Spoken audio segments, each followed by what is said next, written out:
Ben, imos tomar un respiro, que imos pola metade, non? Como dicíamos, estamos entregando premios que falan de tecnoloxía. A tecnoloxía está moi ben, ten moitísimas vantaxes, non os vou explicar eu a vostedes, que vostedes son do ramo, eu son máis ben dunha flor que está ao lado da rama. Ten moitas cousas positivas, pero tamén ten cousas negativas, non? Porque se están acabando con moitas tradicións. Por exemplo, agora se organiza moito cursillo para xente da terceira idade. Bueno, é demasiado, teñen blogs, navegan por internet, xa pasan de cousas tradicionais, non? Cousas tradicionais como, por exemplo, eu hai pouco me tocou ir a unha misa en Cangas e alucinei, non? Cun sistema que evidentemente, grazas a internet, ou por culpa de internet, se vai a perder. Fixeron a misa, ao acabar a misa, o cura empezou a ler ali, bueno, esta semana as misas son por Pastora Martínez, o luns, o martes, non sei que, e cando acaba chega o sábado, e o sábado por fulanita de tal. Por certo, o Valdina Martínez anuncia que tiene a la venta unha lavadora, poden hablar con ella en la sacristía, non sei que quedas alucinado, non? Ese sistema de tabuleiro colectivo, non? Que seguramente se nos vai a ir a pique.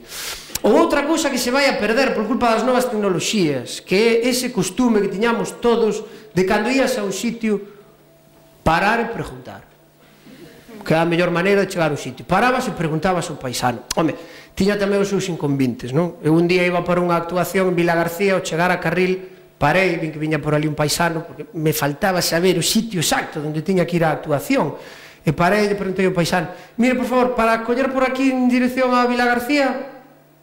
E logo por quen preguntas? Non, vou a Vila García a facer unha actuación. Mire, para ir a Vila García aquí na rotonda donde... E logo ti de onde ves? De Corcubión. Mire, na rotonda esta para a Vila García é de frente, non? Pero non viñestes moitas veces. Que é cando te das conta que son estes pensionistas modelo Rafa Nadal, non? Que ti podes tirar 50.000 preguntas que eles chas van devolver todas. ¡Poc! E podes estar 3 horas ali falando con el, que el vai estar respondente con máis preguntas, non? E seguro que ten máis preguntas que as que tes ti. E contra isto que hai? Os temas estes dos GPS, non? O tontón, que a mí me encanta o nome, porque realmente, o sea, te sintes absolutamente tontón, pero moi tontón, porque eu lembro, por exemplo, cando unha vez fun a Ourense a ver un partido de baloncesto e ao salir de Ourense, claro, colle, sacas o aparato para un día que podes usar, lévame para casa, e pos ali, che marca toda a ruta, calcula, e ao final, cando te das conta, non, che leva a un sitio onde hai unha feira, e polo tanto non podes pasar. Entón hai o tontón xa, a utilidade que ten é decorativa, basicamente, porque ti dis: bueno, vou a ir cara a outro sitio para que calcule outra ruta. E el calcula outra ruta que che leva exactamente ao mesmo lugar. Entón ti empezas a dar voltas ao redor daquela mazá para intentar que o bicho colle outra ruta, che leve por outro lado, pero che leva exactamente ao mesmo sitio. Que é cando te das conta e estades como 5 ou 6 gilipollas dando a volta á mesma mazá todos co tontón. E claro, aí onde intentas que non se che note, non é dicir: no, eu estou por ver a arquitectura do edificio este que mola moito, non é ti ali dando voltas en plan tío vivo, non? E claro, co tontón se perde aquelo de parar e preguntar, non? Eu, por exemplo, cando fui ao do Prestige, lembro aquele equipo da Antena 3 que parou en Baíñas. Baíñas é un sitio que está no concello de Vimianzo, non? E hai xente espectacular. Aquele equipo da Antena 3 parou porque, como todos lembrades, cando foi aquilo do Prestige, grazas á Antena 3 coñecimos que había sitios... O sea, a toponimia deste país sempre estará agradecida á Antena 3. Porque grazas a eles coñecimos que existía un sitio que se chamaba Laxe e outro se chamaba Muxia. Que a mitad de nós pensábamos que eran personaxes de Disney ou algo así. As ardillas Laxe e Muxia, non?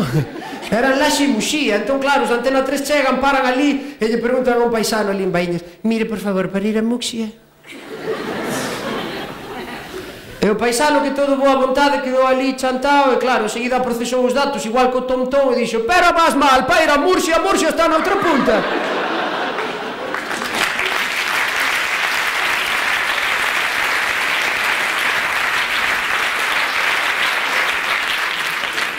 Estas cousas pasan, pero esta xentiña, xa que agora se quedou sen ese traballo gratuito que tiñan que ir indicar por onde vai a xente, había que aproveitalos para algo. Falo dos pensionistas, non? Deberíamos facer algo, eu que sei.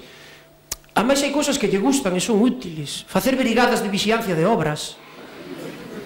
Xa, quen non viu algunha vez unha valla, un paisano ali con martelo neumático e ao rededor como 15 pensionistas? Entonces ali, ademais, chega un momento que eu coido que xa empezan a falar por onomatopeyas, non? Porque o único que escoitas ali ao lado é ou a outra variante que e o tío ali mirando de reollo e todos, non, se vas malo, que diste cantos cursos CCC faría esta xente, porque saben de banistería, de fontanería, de picar pedras, é impresionante, non? Saben de todo. Aquí en Santiago, de feito, chegaron a utilizalos, eu non sei, os que se xa de Santiago, non sei se lembrades cando se fixeron as obras do parking da Praza Vermella, da Praza Roxa, que parecía que caera algo, o cráter aquel que había ali, non? Había xente, e isto é verídico, había xente que pola mañán ia ca silla, algún adí por aí que si, verdad que sí, que non minto, sí, coa silla de praia, se sentaban ali a ver as obras, e ali estaban todo o día. Claro, isto ten as súas ventaxas, porque cando pasaron un par de meses das obras, a empresa, para aforrar traballo, botou fora os aparelladores, porque non, pa que? Pasaban por ali e dicían, señora Palmira, este tubo onde vai? Tes que empatalo con aquel de lico da agua. E bueno, porque a xente xa ao final xa dirixían eles as obras, non? De verdade, dende aquí facemos un chamamento encarecido a que aproveitemos esa forza de traballo, porque as novas tecnoloxías están acabando con eles, non?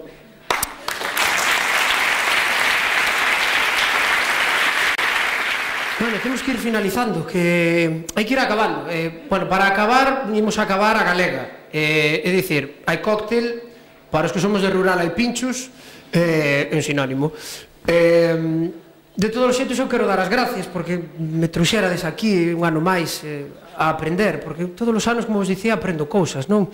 Este ano, pois xa vedes, aprendín que se pode pleitear.com, aprendín que o Celta tampouco gana nos premios Eganet, e aprendo moitas cousas. O ano pasado aprendín que eran as TIC, porque claro, a mí cando me chamaron para presentar a gala, si é un tema destes das TIC, son premios das TIC. E dicía, bueno, ten que ser impresionante, un premio de tics, non facendo así, xente chunga, rarísimos, e depois é cando te culturizan, non? E te das conta do que son os tics. Pois claro, eu dicía, a ver, Corcubión tamén temos xente que ten tics, non lle damos premios. Pero xa me din conta que era outra cousa, non? Está ben, e ademais, bueno, eu me aferro moito o tradicional, e a veces tamén hai que ir máis aló. Un término medio, que ás veces tamén vamos moi aló, e iso ten as súas consecuencias. Seguir máis lonxe, o ano pasado, despois de presentar esta gala, como bo peregrino que ven aquí a Santiago, fixen o que lles gusta facer a todos, ir ao Franco, e sucede que, bueno, te lías. Estas cousas pasan. É ese proceso fisiolóxico polo que pasamos todos, que ao mesmo tempo que os líquidos entran tamén buscan unha vía de saída, non? Entón chega ese momento onde tens que buscar eses habitáculos necesarios para poder aliviar a situación. Ben, que problema cando ti estás acostumado ao gaiteiro e a labreja. Entón ti vas un cuarto de baño e hai gaiteiro e labreja, e aí o tes moi claro. O complicado é cando estás nun local destes de novo deseño de Santiago e tes que escoller entre triángulo e círculo. Redondel, para os que non... E claro, ti vas apurado, chegas ali, que estás que non das, e te pos a pensar, eu que son círculo ou triángulo. Está por triángulo, no, círculo. Non, máis triángulo. Bueno, a veces círculo. Bueno, estás ali, círculo, triángulo, ti tampouco queres entrar e incomodar a ninguna señorita, círculo, triángulo, que entre que estás círculo, triángulo, xa casi que acabamos a faena, non? E o peor de todo é que ainda por riba, como un vai tan distraído, se volvo hoxe ao mesmo sitio non me acordo se era círculo ou triángulo. Entón, procurarei ir a outros sitios, porque os sitios onde un ve cousas excesivamente modernas estás raro. E iso que eu non son como o meu amigo Lolo. Lolo é un amigo meu de Corcubión. Como vos lo definiría eu? Lolo é impermeable a cultura. O sea, é o que comúnmente coñecemos como un auténtico castrón. Cometín o gran erro un día de leválo ao CEGAC, o Centro Galego de Arte Contemporáneo. Tamén eu son ben burro, porque só se me ocurre leválo ali, nun sitio... Claro, o arte contemporáneo, a ver, hai que entender que tamén ten o seu aquel, Entón, claro, Lolo chegou ali e viu que no chan había como unhas figuras... Bueno, a ver, eso o vin eu. No chan había como unhas figuras de cinza, nunha das as, non? Lolo é castrón, pero ante todo é un tío voluntarioso. El chegou ali e dixo, "Ola, como puxeron todo isto?" Con unha voz ali, "Que faz, talibán?" Bueno, va, Lolo, ven. Claro, a partir de aí xa vas con perdón acojonado, porque xa sabes o que é arte e o que non é arte, non? Desto que vas polo CEGAC, ves o extintor e quedas mirando pa él, que ti es daqui ou viñeches a festa. Non, desto que xa isto é arte do local, non? E depois xa te imbues no tema CEGAC, non? Xa é onde xa empezas a comprender o arte contemporáneo, non? E cando chego eu, que xa, bueno, ali xa sabido aquelo, e chego a unha xa absolutamente baldeira, todo baldeiro e branca, e no medio da xa unha pinga que caía nun cubo. Plic, plic, e máis plic. Entón eu dixen, isto é unha composición que o que nos fala é da soidade do ser humano diante das vicisitudes do mundo. Entón isto para que reflexionemos. E estaba eu nesas cando de repente entra por ali un paisano cunha funda azul e pon un cubo baleiro e leva outro.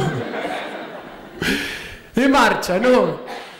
E depois ali atrás escoito, Manolo, cando arreglamos a desta sala? Que é onde te imaginas que o tío diría, coño, nos tocou outro zumbao hoy aquí, non? Entón, cando te das conta que, mira, no, do arte contemporáneo, o mellor necesitamos unhas cantas leccións máis, non?